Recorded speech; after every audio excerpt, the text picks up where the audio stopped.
दुनिया में जीते हैं तो आपको दुनिया में आप हैं, तो सब मनुष्य को समानता का अधिकार है। कोई इस दुनिया में छोटा नहीं है, बड़ा नहीं है। जाति के आधार पर किसी का भेदभाव नहीं किया जा सकता। कोई जाति के आधार पर किसी के ऊपर टिप्पणी नहीं कर सकता, चाहे वो कितने भी बड़े पद में हो, कितना भी बड़ा काम करने वाला व्यक्ति हो। यदि एक छोटी जाति समझकर किसी को गलत बातें बोलेगा, उसके ऊपर कार्रवाई होती है। और यदि आपको नहीं पता तो आप डर के मारे जिएंगे। आप में कोई, आपके गांव में कोई ऊंची जात वाला व्यक्ति है या फिर कोई भी व्यक्ति है, पैसे वाला व्यक्ति है, आपको डराता है, आपको धमकाता है, आपको मारता है, और आप सोचते हैं अरे ये बड़े पैसे वाला व्यक्ति है, अरे ये सोर्स वाला व्यक्ति है, हम इसके खिलाफ नहीं बोलेंगे। हमको कितना भी डराए, कितना भी मारे, कितना भी जबरदस्ती काम करवाए, हमारी मजदूरी ना दे, आप नहीं आजाद हो पाएंगे। आपको अपने अधिकार में आना पड़ेगा। जब आप अपने अधिकार में आकर के सामने वाले व्यक्ति को, जिस श्रेणी में आप उसकी बात को आप कभी से, कई सालों से, कई दिनों से आप झेल रहे हैं, सामना कर रहे हैं, यदि आप अपने अधिकार में आकर उस व्यक्ति को, सामने वाले व्यक्ति को जवाब जिस दिन दे देंगे, उस दिन वो आपको डराना छोड़ देगा और आपसे पीछे हट जाएगा। वो आपके सामने कभी खड़ा नहीं होगा। बोले आमीन। जब तक आप नहीं बोलेंगे कि मैं अपने मन से प्रभु यीशु मसीह की आराधना करता हूं, मैं अपनी मर्जी से वहां जाता हूं, मुझे शांति मिलती है, आप मेरे जीवन के मालिक नहीं है, मैं जिसकी आराधना करना चाहता हूं करूं, जब आप उन्हें इस तरह जवाब देना शुरू करेंगे, वो अपने आप पीछे चले जाएंगे। क्या जब आप बेविचार में थे तो आपके साथ होकर क्या आपको उन्होंने समझाया? क्या चीजें दी हैं उन्होंने आपको, जो आपको वो आज डरा रहे हैं और आप डर रहे हैं? क्या चीजें उन्होंने दी हैं, आप बताइए। हालेलुया। जब तक आप जवाब नहीं देंगे तब तक वो आपको घेर कर रखेंगे। आप उनको जवाब दीजिए, वो अपने आप भाग जाएंगे। हमने सुना हमारे कई विश्वासियों को लोग, है ना, डरा रहे थे, क्यों जाते हो आप वहां पर, क्यों धर्म परिवर्तन कर रहे हो? उन्होंने कहा हमने धर्म परिवर्तन नहीं किया, ना धर्म की बातें सीखते हैं, ना धर्म की बातें करते हैं। धर्म की बातें करते तो हम भी आपसे लड़ाई करते, परंतु हम धर्म की बातें नहीं करते।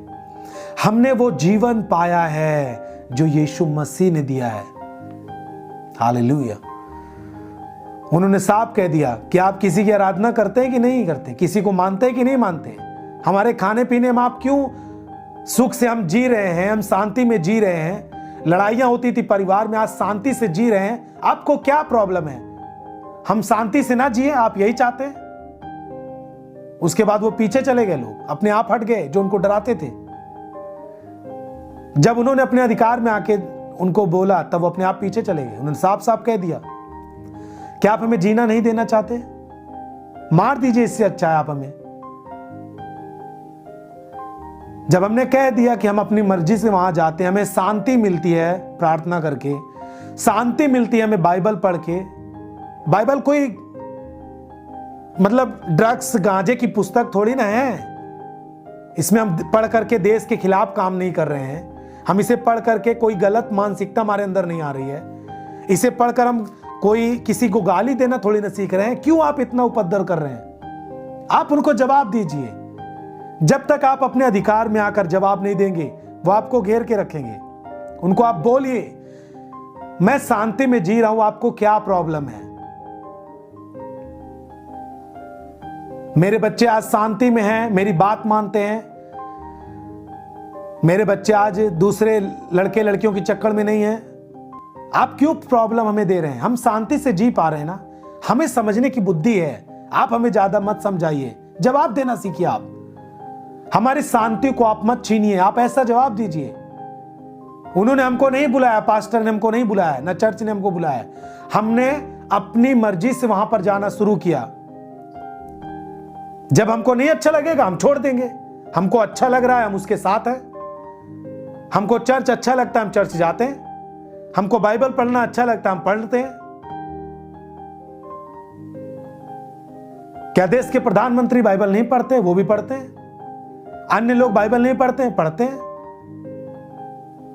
बाइबल से कोई कभी अपने भाषण में उदाहरण नहीं देता है। तो आप हमारा बाइबल पढ़ना, हमारा चर्च जाना, आप क्यों इतना ज्यादा हमारे लिए प्रेशर बना रहे हैं? उनको उत्तर देना आप सीखिए। आप उनको साफ बोलिए, हमें शांति मिलती है, हमें मसीही सत्संग में जाने के बाद हमें मन में शांति मिलती है, परिवार में शांति है, इसीलिए हम जाते हैं। कोई हम पर दबाव नहीं है, कोई जबरदस्ती नहीं है, कोई लालच नहीं है। हम अपना कमाते हैं, अपनी मजदूरी करके कमाते हैं, कोई हमें 1 रुपए देता नहीं है। हम अपना भाड़ा लगा के चर्च जाते हैं, खुद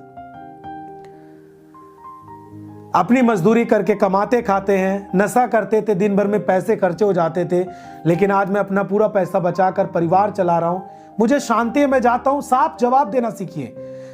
जब तक जवाब नहीं देंगे वो आपको घेर कर रखेंगे, जब आपसे जवाब पा जाएंगे वो पीछे चले जाएंगे। आप बताइए, हम अपनी स्व इच्छा से वहां पर जाना शुरू किए हैं। हालेलुया।